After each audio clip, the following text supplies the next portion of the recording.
Kolkata rape murder case, crime scene से छेड़छाड़, rape की पुष्टि और आरोपी का खुलासा।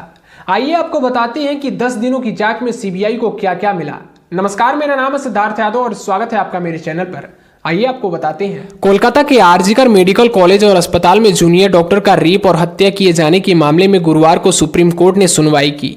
इस दौरान सीबीआई ने अपनी स्टेटस रिपोर्ट अदालत को सौंप दी। कोर्ट के अंदर दोनों तरफ से दर्जनों वकील मौजूद थे, लेकिन उन तक को सीबीआई की उस स्टेटस रिपोर्ट को देखने पढ़ने का मौका नहीं मिला। वजह यह थी कि जांच अभी जारी है और इस स्टेटस रिपोर्ट के खुलासे से शायद जांच पर असर पड़ सकता है। लेकिन जाहिर है सुप्रीम कोर्ट की इस पूरी कार्रवाई की लाइव स्ट्रीमिंग को सोशल मीडिया और मीडिया के जरिए पूरा देश देख रहा था, इस उम्मीद से कि पिछले 10 दिनों में सीबीआई ने इस केस में क्या जांच की, इस केस की सच्चाई क्या है और कोलकाता पुलिस की जांच सीबीआई की जांच से कितनी मिलती जुलती है या हटकर है।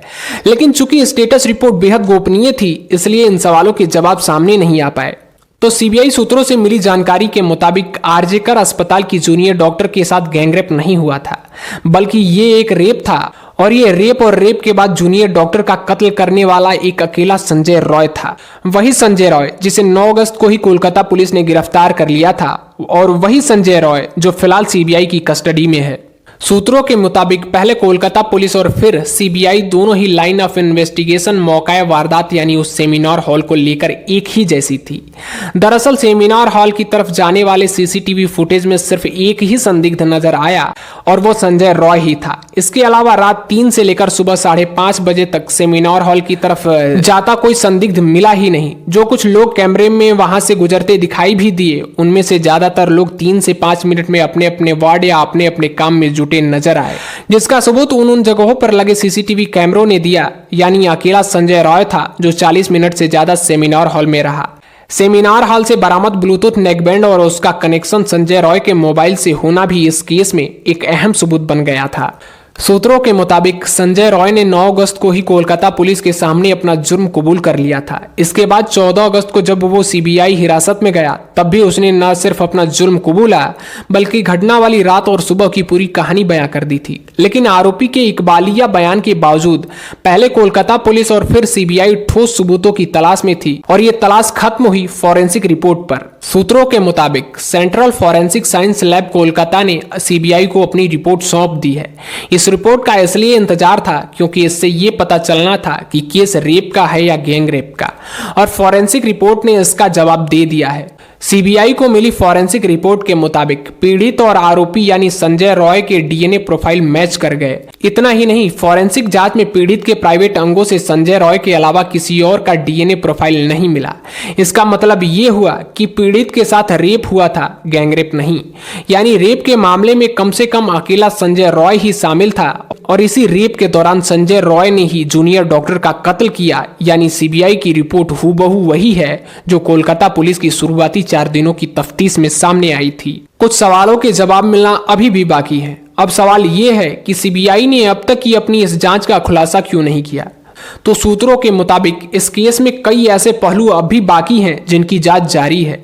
दरअसल सीबीआई ये पता लगाने की कोशिश कर रही है कि वारदात के बाद मौका वारदात से क्या सबूतों को मिटाने की कोशिश की गई थी, क्या जानबूझकर एफआईआर देर से दर्ज की गई, क्या केस को रफा दफा करने के लिए प्रिंसिपल ने कोई साजिश रची, और क्या यह सब खुद की और अस्पताल की साख बचाने के लिए किया गया। यही वजह है कि पिछले 5 दिनों से सीबीआई लगातार आरजीकर अस्पताल के प्रिंसिपल संदीप घोष से पूछताछ कर रही है। वारदात के बाद की तमाम लापरवाहियों की कड़ियों को जोड़ने के लिए ये पूछताछ हो रही है, और सीबीआई सूत्रों की माने तो अगर ये सबूत मिल गए कि 9 अगस्त की सुबह से लेकर रात तक अस्पताल परिसर के अंदर सबूतों के साथ छेड़छाड़ की गई है, तो फिर इसी इल्जाम में प्रिंसिपल घोष को सीबीआई गिरफ्तार भी कर सकती है। सुप्रीम कोर्ट ने पूछे ये सवाल। वारदात वाले दिन यानी 9 अगस्त को अस्पताल प्रशासन की लापरवाही से हुई देरी और लापरवाही को लेकर सुप्रीम कोर्ट ने भी आज तमाम सवाल उठाए थे।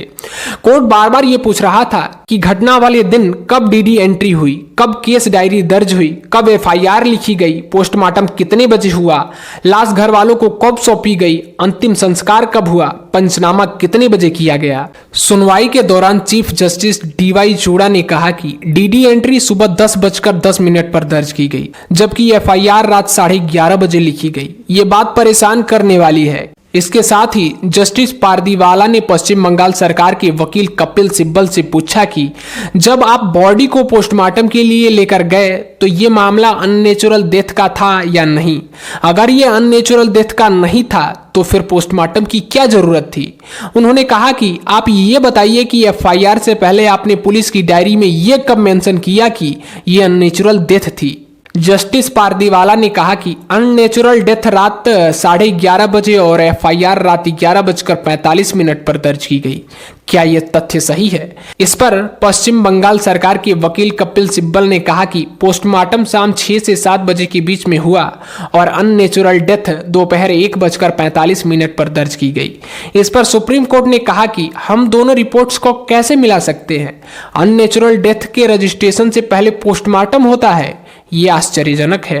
पश्चिम बंगाल सरकार और खासकर पुलिस के रवैये से कोर्ट बेहद नाराज नजर आया। चीफ जस्टिस ने कहा, आप अपने दस्तावेजों में देखें, पुलिस डायरी में एंट्री सुबह 5:20 की है। अस्पताल से पुलिस को सुबह 10:10 पर सूचना दी गई कि एक महिला अर्धनंग हालत में पड़ी हुई है। मेडिकल बोर्ड ने राय दी कि उनके साथ रेप हुआ और पुलिस की डीडी एंट्री ये पता चलता है कि मौका वारदात की घेराबंदी पोस्टमार्टम रिपोर्ट के बाद की गई। जस्टिस पारदीवाला ने तो गुस्से में कहा कि इस केस में राज्य सरकार ने जिस तरह से काम किया वैसे उन्होंने अपने 30 साल के करियर में कभी नहीं देखा। उन्होंने अस्पताल की असिस्टेंट सुपरिटेंडेंट की भूमिका पर भी सवाल खड़े किए और कहा कि उनका आचरण संदिग्ध है। इस पर कपिल सिब्बल ने कहा कि वो एक महिला हैं। Chief justice of India DY Chandrachud, justice JB Pardiwala और जस्टिस मनोज मिश्र इस वक्त कोलकाता जूनियर डॉक्टर केस की वो स्टेटस रिपोर्ट पढ़ी जो सील बंद लिफाफे में सीबीआई ने उन्होंने कुछ देर पहले ही सौंपी है। कई पन्नों की ये स्टेटस रिपोर्ट तीनों जस्टिस काफी देर तक पढ़ते रहे। चूंकि यह स्टेटस रिपोर्ट फिलहाल गोपनीय है इसलिए इसे तीनों ने खामोशी से पढ़ा।